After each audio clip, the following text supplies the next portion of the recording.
Good morning friends, I hope आप सब बहुत अच्छे से होंगे। दैनिक रोजगार समाचार डेली करंट अफेयर्स के सेशन में आप सबका एक बार फिर से हार्दिक स्वागत, खैर मकदम, मोस्ट वेलकम। दोस्तों, उत्तर प्रदेश लोक सेवा आयोग द्वारा जीआईसी लेक्चरार भर्ती 2020 की जो सेकंड लिस्ट है वो कल जारी कर दी गई थी आज। उसी को लेकर के प्रमुखता से न्यूज़पेपर के अंदर छापा गया है। तो राजकीय इंटर कॉलेजों को मिले हैं 22 प्रवक्ता। उत्तर प्रदेश लोक सेवा आयोग ने प्रवक्ता राजकीय इंटर कॉलेज परीक्षा 2020 के आधार पर 9 विषयों में चयनित कुछ अभ्यर्थियों का चयन निरस्त होने के कारण रिक्त पदों पर अवशेष श्रेष्ठ सूची से 22 अभ्यर्थियों का चयन किया है। इनका परिणाम मंगलवार को घोषित कर दिया गया। सचिव अशोक कुमार के अनुसार जीव विज्ञान में संतोष कुमार व अमर, ये सब नाम दिए गए हैं यहाँ पर कि किस किस का चयन यहाँ पर किया गया है। तो आपको बताते चलें, इन 9 विषयों के अलावा जो दूसरे विषय भी रह गए हैं उनकी भी जो सेकंड लिस्ट है चयन की वो जल्द जारी की जाएगी। अभी बहुत सारे विषय ऐसे हैं जिनके अंदर पद रिक्त हैं, लेकिन उनकी अभी श्रेष्ठ सूची जारी नहीं की गई है, जो कि जल्द जारी की जाएगी। ऐसे अभ्यर्थी अभी घबराए ना, थोड़ा धैर्य रखें, और लोक सेवा आयोग दूसरी श्रेष्ठ सूची उन सब्जेक्ट की भी जारी करने वाला है। इसके अलावा उत्तर प्रदेश लोक सेवा आयोग ने अभ्यर्थी का चयन रद्द किया है और ईडब्ल्यूएस का प्रमाण पत्र प्रस्तुत न करने के कारण ऐसा किया गया है। जी हाँ, तो एक चीज़ यहाँ समझ में आती है, जो डॉक्यूमेंट्स आपके पास मौजूद हो वही आपके यहाँ पर लगाना चाहिए, अदरवाइज़ आपको इसमें मेंशन नहीं करना चाहिए। बाद में मतलब ज्वाइनिंग लेने के बाद या फिर कह लीजिएगा सिलेक्शन लेने के बाद अगर आप अपने डॉक्यूमेंट्स प्रस्तुत नहीं करते हैं तो थोड़ा सा अपने आप को भी और दूसरे को भी बहुत ज़्यादा हर्ट होता है। और एक और बड़ी अपडेट है यूपीपीएससी से कि सीधी भर्ती के 147 पदों पर साक्षात्कार जो है वो 6 अक्टूबर से आयोजित होंगे। उत्तर प्रदेश लोक सेवा आयोग में प्राविधिक शिक्षा अध्यापन सेवा परीक्षा 2021 के तहत सीधी भर्ती के 146 पदों के समेत 147 पदों पर 6 अक्टूबर से शुरू होंगे साक्षात्कार। पुस्तकालय अध्यक्ष, व्याख्याता केमिकल इंजीनियरिंग, इन सब के जो यहाँ पर हैं वो इंटरव्यू का जो शेड्यूल है वो जारी किया गया है। बाकी के जो अदर सब्जेक्ट हैं वो भी यहाँ से आप देख सकते हैं। वहीं उत्तर प्रदेश लोक सेवा आयोग में 81 पदों पर भर्ती के लिए आवेदन शुरू हो गए हैं।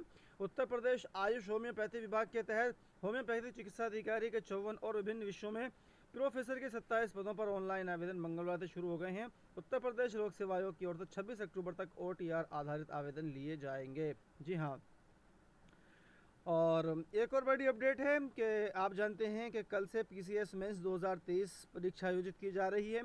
तो इसी का एक थोड़ा सा जो है इसके बारे में दिया गया है कि G20 और अंतरिक्ष विज्ञान पर जो है वो निबंध लिखवाए गए हैं।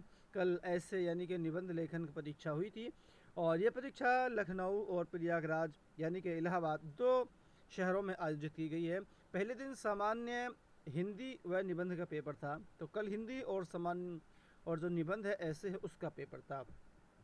उत्तर प्रदेश लोक सेवा आयोग की ओर से सम्मिलित राज्य प्रवर्धित सेवा PCS मुख्य परीक्षा 2023 प्रयागराज के 4 और लखनऊ के एक केंद्र पर मंगलवार तक शुरू हुई। पहले दिन सुबह 9:30 बजे से 12:30 तक सामान्य हिंदी और 2 से 5 बजे तक पाली में निबंध का पेपर था। 150 अंकों के निबंध के प्रश्न पत्र में 3 खंडों में 3-3 टॉपिक दिए गए थे। इनमें से एक एक विषय पर अधिकतम 700 शब्दों में निबंध लिखना था। प्रत्येक निबंध के लिए 50 अंक निर्धारित थे।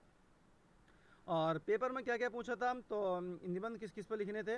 तो पहले खंड है में चरित्र निर्माण में साहित्य की भूमिका, महानगरों में वृद्धों की समस्या या भारत के लिए G20 के नेतृत्व के निहितार्थ पर निबंध लिखना था। दूसरे खंड में अंतरिक्ष विज्ञान और भारत, कृषि क्षेत्र में नई संभावनाएं या भूमंडलीकरण और कुटीर उद्योग में से किसी एक पर निबंध लिखना था। तीसरे खंड में श्रीलंका में आए आर्थिक संकट पर पूरे विश्व प्रभाव, पिघलते ग्लेशियरों का मनुष्य जाति के सामने संकट या प्रधानमंत्री अन्नदाता आय संरक्षण अभियान पर निबंध लिखना था। इसके अलावा शिक्षक भर्ती 69,000 प्राइमरी शिक्षक भर्ती के अभ्यर्थियों ने अपनी नियुक्ति और ज्वाइनिंग को लेकर के शिक्षा मंत्री का जो आवास है वो घेरा है। 69,000 शिक्षक भर्ती मामले में 50 दिन से इको गार्डन में धरना जारी है। महिला अभ्यर्थी की तबीयत बिगड़ी है और मंत्री ने वार्ता कर दिया गया है समाधान का आश्वासन। जी हाँ, और उत्तर प्रदेश के अंदर जो स्मार्टफोन मुख्यमंत्री की तरफ से बांटे जाते हैं, तो उसी को लेकर के एक अपडेट है कि 3,75,000 युवाओं को मुफ्त मिलेंगे स्मार्टफोन। जी हाँ, और 25 लाख युवाओं को निःशुल्क स्मार्टफोन बांटने की जो है वो ये योजना है। तो कब से बटेंगे, इसके बारे में बस यही है कि बहुत जल्द ये स्मार्टफोन जो है वो जो फाइनल ईयर के छात्र हैं ग्रेजुएशन में उनको, और जो फाइनल ईयर के छात्र पीजी में हैं उनको ये टैबलेट और स्मार्टफोन जो है वो बांटे जाएंगे। और इसकी जो ख़रीद है वो है 9,972 रुपये की दर से ये सरकार स्मार्टफोन को ख़रीद रही है, और ये स्मार्टफोन सैमसंग और लावा कंपनी के हैं। इसके अलावा एक बड़ी अपडेट है करंट अफेयर्स से, तो वहीदा रहमान को दादा साहब फाल्के पुरस्कार 2023 दिया गया है।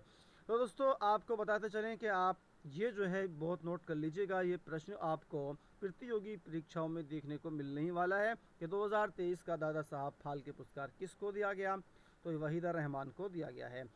सिने जगत का सर्वोच्च सम्मान Dada Saheb Phalke life time achievement award बीते ज़माने की अभिनेत्री वहीदा रहमान 85 साल को दिया जाएगा।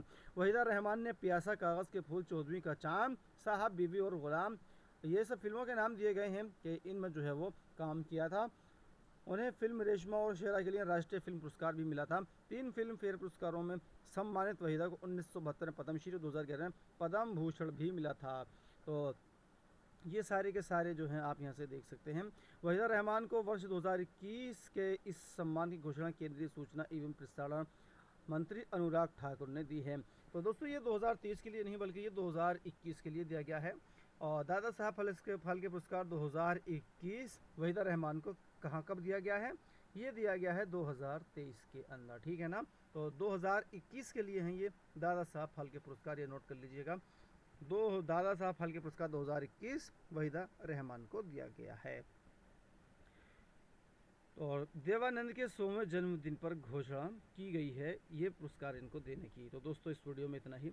वीडियो अच्छी लगे तो लाइक कीजिएगा, शेयर कीजिएगा, साथ ही साथ इसी तरह के दूसरे अपडेट्स पाने के लिए चैनल को सब्सक्राइब करना ना भूलिएगा। Thank you.